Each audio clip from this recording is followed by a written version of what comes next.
সদ্গুরু মেলা ধুরঘাটা। আমরা পূর্বে জেনেছি সদ্গুরু কে। সেখানে প্রত্যুত্তরে বিশ্লেষণে আমরা শ্রুতি তথা স্মৃতি ইত্যাদিতে জেনেছি সদ্গুরু কে হন। এখন সে সদ্গুরু আমরা কি করে পাবো? তাই বলছে, শাস্ত্রে বলছে সদ্গুরু মেলা ধুরঘাটা। সেটি কিভাবে বলছে? মনুষ্যানাম সহস্রেষু কচ্চিৎ যততি সিদ্ধয়ে যত তামপি সিদ্ধ্যানাম কস্মিন্নম বেত্তি তত্তথা। সপ্তম অধ্যায়ে ৩য় নম্বর শ্লোক বলছে, সহস্র সহস্র মনুষ্য মধ্যে কেহ সিদ্ধির জন্য যত্ন করেন, যত্নকারী সিদ্ধগণের সহস্রের মধ্যে কেহ আমাকে পরমাত্মা রূপে ঠিক জানতে পারে। আবার সিদ্ধ অর্থ যাহাদের কর্ম করিতে করিতে চিত্ত শুদ্ধি লাভ হইয়াছে। এখন বিষয়টি হচ্ছে কি, আমরা যে যেখানে থাকি, যেমনটি অবস্থাতে থাকি, গুরুকরণ আমরা সকলেই করি। এখন প্রথমত আমাদেরকে জানতে হবে গুরুকে, গুরু কার্য ভূমিকা কি, এবং গুরু কেন আমরা মনুষ্য শরীর ধারিত ব্যক্তিকে আমরা গুরুকরণ করি। এখন তার মধ্যে সদ্গুরু প্রাপ্তি সেটা অত্যন্ত দুর্লভ, অত্যন্ত দুর্লভ। কারণ আজকাল আমরা বিভিন্ন সময় পাচ্ছি, সেটা কেউ কেউ পাচ্ছি এইভাবে কুলগুরু, কেউ কেউ পাচ্ছি গায়স্থ ধর্মাবলম্বী গুরু, কেউ বা আবার নানান রকম ভাবে গুরুকরণ করে বসছি আবেগ বশত। কিন্তু শাস্ত্রে সেটা বলেননি। শাস্ত্রে বলছেন কি, যে গুরু মেবা ভিগচ্ছেদ সমিত পানি শ্রোত্রিয় ব্রাহ্মনিষ্ঠ। গুরু অবশ্যই ক্ষত্রিয় হতে হবে, মানে যিনি গুরুকুলে বাস করেছেন, সাঙ্গবেদ পাঠ করেছেন, ওই প্রকার গুরু হতে হবে। কিংবা যিনি ব্রহ্ম তপস্যা লিপ্ত থেকে নিজেই ব্রহ্মস্বরূপ হয়েছেন, ওইভাবে ওই গুরুকে গুরুকরণ করতে বলেছে শাস্ত্র। আমরা যারা এখন অবধি ব্রহ্মান্বিত হয়ে বহুদিগান্তরে ছুটছি, কেউ অমুক কানে, কেউ অমুকের বংশ পরম্পরা, অমুকের বংশ পরম্পরা। দেখুন, এক একটি মহাপুরুষ তিনি তার তপস্যা করে শক্তি অর্জিত করেছেন, কিন্তু তাই বলে এই নয় তার ভ্রাতা, তার ভগ্নী, তার অমুক আত্মীয়, তমুক আত্মীয়, তাহারা সেখানকার পরম্পরা রূপে গুরু করণ করবেন এবং তাদেরকে গুরু বলে মেনে নেবেন। সেটা আমাদের শাস্ত্রে বলেননি।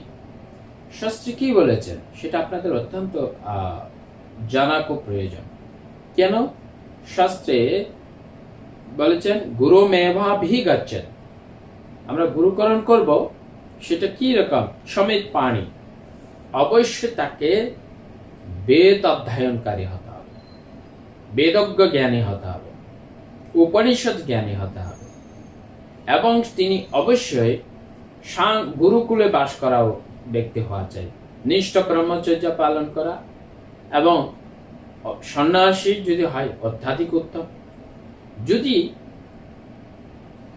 আমরা এইভাবেও গুরু সিলেকশন করতে না পারি, তাহলে নিশ্চয়ই মেনে নিতে হবে আমরা আমাদের জীবনকে এদিক ওদিক ছোটাছুটি করার জন্য খুব নিজেরাই মরিয়া হয়ে যাচ্ছে, এতে গুরুর কোনো দোষ নেই। তাই আবেগ না হয়ে, আবেগ কাজ না করে আমাদের ভাবতে হবে বিবেককে, বিবেককে জাগ্রত করতে হবে, শাস্ত্র জ্ঞান জানতে হবে। শাস্ত্র আদিতে কি বলেছে, শাস্ত্র আমাদের কি বোঝাতে চাচ্ছে, শাস্ত্র আমাদের কোন দিকে পথগামী করছে, শাস্ত্র কখনো মানুষকে বিপদগামী করেন না। শাস্ত্র মানুষকে কি করেন? সত্য পথ সেটা দেখা। তাই আপনাকেও সত্য পথে থাকতে হবে, তবেই আপনি সত্যের সন্ধান পাবেন। যদি আপনি কন্টিনিউ মিথ্যার আশ্রয়, মিথ্যা নিয়ে ঘুরে বেড়া, আপনার কাছে মিথ্যাটাই বারবার ছুটে আসবে, আপনার সন্নিকটে সেই এসে ধরা দেবে। তাই সর্বদা সবসময় প্রচেষ্টা থাকতে হবে আমরা যাতে আমাদের মধ্যে সত্য, নিষ্ঠা, অনুরাগ, প্রেম এই সব রেখে জীবনকে, নিজের জীবন, এই মনুষ্য জীবনটাকে আমরা যাতে অতিবাহিত করতে পারি। তো তার জন্য আমাদের সদ্গুরুকরণ করা।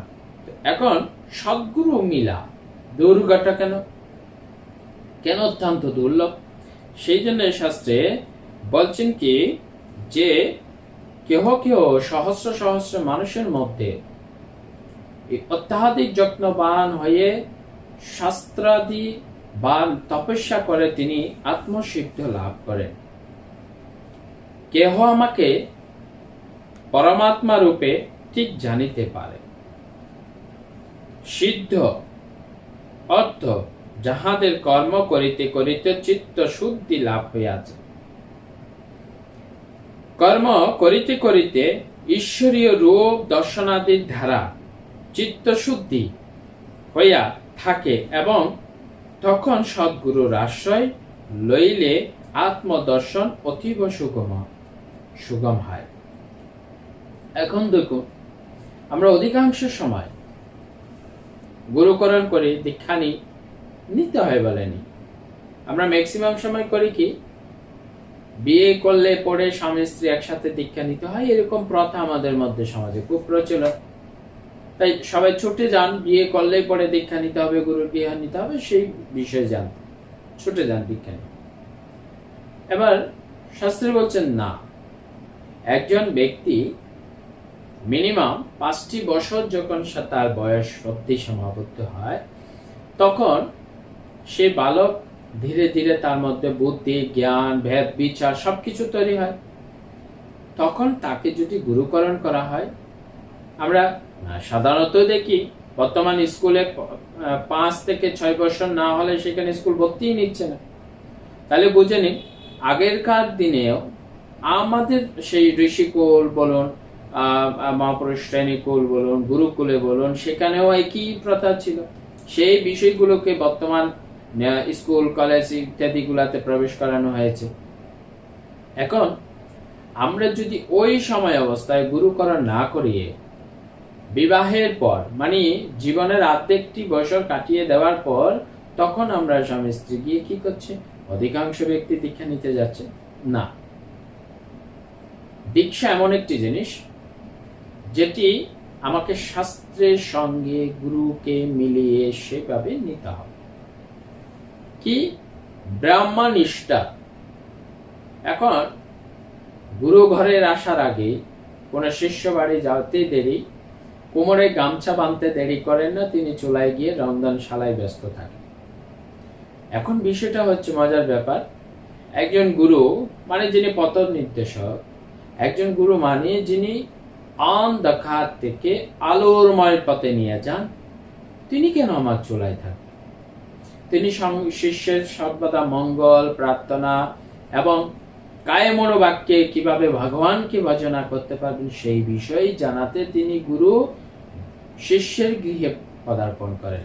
শিষ্যের গৃহে এই জন্য নয় যে তিনি কোমরে গামছা বেঁধে রন্ধনশালায় যাবেন, সেজন্য গুরুকরণ করা নয়। তাই আজকাল আমাদের মধ্যে সদ্গুরু পাওয়া এই বিভিন্ন কারণবশত আমাদের জন্য অত্যন্ত দুর্লভ।